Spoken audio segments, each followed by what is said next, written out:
This video has been made available thanks to 42nd Street Photo.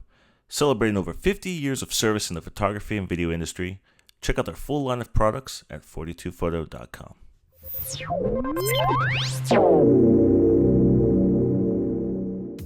What's up, Geeksters? It's me, Omar from geeksterlabs.com, and today I have another video in my series of Panasonic GH4 videos. And today I'm going to give you guys a full tour of the physical body of the GH4. One of the things I can't stand is when you go to websites and you want to see a really close-up images of different angles of the camera and you're not able to get that. Sometimes I'll put 3 or 4 pictures on there, but that's about it. Well, today I'm going to give you guys a very detailed close-up look of every single port and button on the GH4 and talk about it in great detail. And just so you guys know, all the different videos I'm going to be doing in this series of GH4 videos, I'm going to put them down in the description if you're watching this video on YouTube. And if you want to watch any of those other videos, they'll be down there as well. So click on those after you watch this video if you want to get more information on the Panasonic GH4. So that's it for now. Let's go switch over to the other camera angle. Let me show you some close-up details of the GH4. Alright guys, so before we get into this video, I just want to give another shout out to 42nd Street Photo for sending me this camera to review for you guys. I really appreciate them doing that for me. And so go ahead and check them out at 42photo.com. They actually have this camera right now currently for $1,400, which is about $100 less than you can probably find it in most other places. So big thanks to 42nd Street Photo for hooking me up with this camera. First off, I just want to talk physically about the camera itself. It's made of magnesium alloy, which is pretty standard in DSLR cameras, so nothing unusual. And it has nice rubber grips in all the right places for anywhere your hand's going to be on the camera itself. On the sides right here, there's rubber. It has like a nice padded right here, so it does a really good job making sure it's not going to slip out of your hand. That's really nice right there. So let's get into it, guys. This is the Panasonic Lumix GH4. So this is not a DSLR camera, it's a mirrorless 4/3, micro 4/3 camera. So what does mirrorless mean? Well, basically, let's pop open the cap right here. So like most in DSLR cameras, you usually have a mirror right there that flaps down every time you take a picture. This does not have this. This has a micro 4/3 sensor straight off the bat and a micro 4/3 mount. So the good thing about this mount is it actually allows you to take advantage of some of the smaller, more compact lenses. And there's also a ton of adapters available for it as well that lets you use other lenses like Canon and Nikon lenses and things like that. So when it comes to that, it's pretty versatile as long as you have the right adapters. You can use a lot of different lenses with it, which is pretty cool. So first off, we have right here is our lens release button. That's what you would use. Push that and it allows you to pop off the lens. That's pretty self-explanatory. We have the flash synchro socket right here, which is pretty nice. So if you're doing a photo shoot where you have flashes that you want to synchronize with every time you take a picture, you don't have to get any kind of adapter for the shoot or anything. It actually has a port right there, so you can plug your lights directly into the camera, which is pretty nice. It has that built-in socket right there, and it screws right into place, so that's kind of nice. Over here on the other side, we have the LED for the self-timer indicator, so it blinks letting you know when it's about to take a picture. And it also acts as the autofocus assist lamp, so if you're taking pictures at night with the flash, it'll assist it to get into focus before it takes the actual picture. The shutter button, that's pretty self-explanatory. You guys pretty much should know what that does, right? It takes some pictures. Get over to the side here, we have the SD card slot, which is spring-loaded. We have one slot for one SD card. I know some cameras do include 2 slots. You can put 2 SD cards in there, but this only has 1. And then we have the port here for the remote. So you can pop this open and plug in the remote. The remote is not included with this camera. You can purchase it separately, but when you do have it, it plugs right into there. All right, let's get to the left side of the camera, and we have a bunch of nice ports right here. Some really pro features, if you ask me.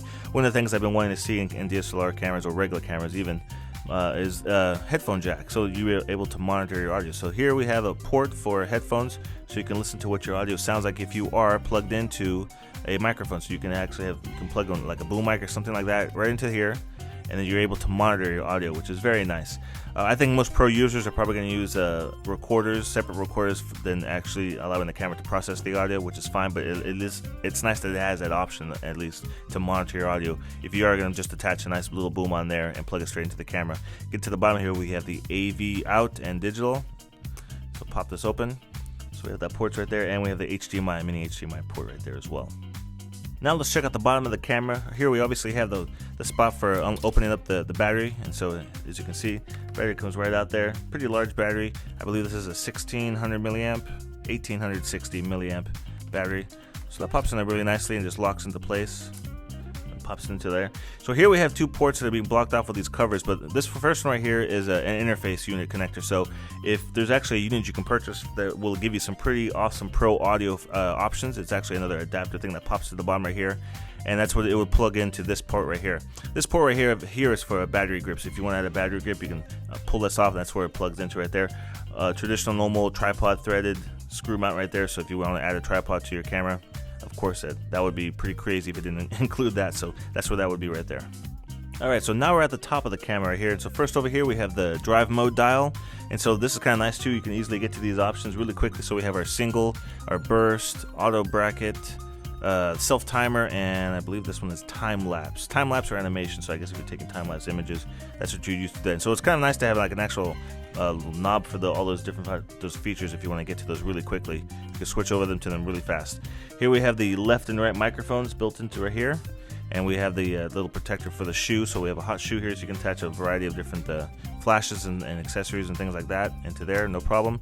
Here we have that flash button I pressed earlier for ejecting the flash, so that pops it open. So that's where that button is right there. Next we have the little diopter adjustment dial right there, so if you want to adjust the viewfinder to make sure it works with your eyesight, that's what you would use to adjust it right there.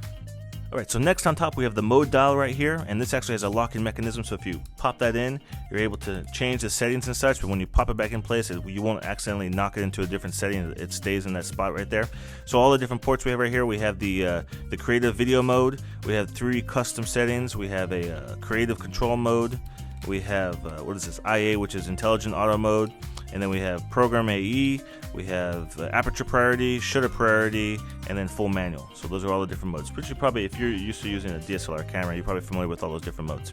Get over here, we have our first function button, and you can actually customize this. Right now, currently, whenever you press that button, it enables the Wi-Fi settings right here, and that light will turn on. There it goes, so letting me know that my Wi-Fi is working. I actually did a Wi-Fi setup video showing you guys exactly how you can set up the Wi-Fi, so if you're interested in finding more about that, check out the description. I'll have a link to that video down below. And next we have the manual buttons that you can get to the options for the white balance, the ISO, and the exposure compensation button really quickly. We have a nice dial right here, so it allows us to adjust different options and things like that with the front dial. And like I showed you earlier, we have the shutter button. Next on the back here, we have the play button, which allows you to preview images and video. We have the LVF button, which is also the function 5 button, which you can customize. But the LVF basically disables the touch screen or the screen while you're shooting video. It goes between the viewfinder and the screen right there. Alright, so next we have some focus options right here. So we have the AE and AF lock, so autofocus and auto exposure lock right there. So you press that button, and then we have the switch right here. So this switch allows you to pick 3 different styles of options when it comes to autofocus, actually 4 when you really think about it. So it has AFS, which is autofocus single, which is if I guess the subject's going to be still and not really moving. And then also if in that same slot is AFF, and that's autofocus flexible, so like the object you're taking pictures of is unpredictable, like maybe children or pets and things like that. That's what you would set those 2 options for. And next we have AFC, which is autofocus continuous, and that's going to be more for like sports and things like that, with objects that are constantly going to be moving around. And then we have AMF, which is manual focus, which is straight on, all manual. You're gonna have to be doing all the focusing yourself in that option right there. Next here we have the quick menu button, which is also the function 2 button, and then we have the autofocus mode, which is also the function 3 button. We have the display, so which toggles the display, which you can see on the actual touchscreen itself right here. On the bottom here we have the trash and return button if you're going through the menu, and it also is the function 4 button. And then we also have the dial here for navigating through all the different menus and such. And so if you press up and down, that gives you different options as well. So you don't have to rotate the, those are like cursors. So up and down would be up, down, left, right. And then also you can go through the control dial and go through different things as well. And it's menu and set is the button that's in the center right there. We have the little speaker right there. So you're doing some playback of video, you'll be able to hear it real clearly. And then we have another dial right here, which allows us to pick options and settings off of the menu system. Of course, we can't forget the flip-out screen right here, so it has a really nice touchscreen, LCD touchscreen right there, and also the viewfinder as well with that sensor, so it shuts off whenever you put your face to the actual viewfinder. The touchscreen will turn off, save you some power, and it makes it a little bit easier to take pictures too. Because if you have this brightness off this LCD screen, it's going to be leaking into your eye while you're trying to look through the viewfinder. So that is pretty much the physical tour of the Lumix GH4 from Panasonic. Hopefully I've covered all the details as far as the actual physical aspects of this camera well enough. If I have missed anything, if you have questions about anything, please post those down below. I read each and every comment on all of my videos, and I will always do my best to get back to you as quickly as possible. Of course, guys, if you enjoyed this video, make sure you give it a thumbs up as well. And if you want to stay up to date with all of my videos on YouTube, as well as the future videos I'm going to be doing in this series of Lumix GH4 videos, make sure you subscribe to my YouTube channel as well. And as always, guys, make sure you stop by geeksforlabs.com for the latest in tech news and video reviews, and I will see you in the next video review.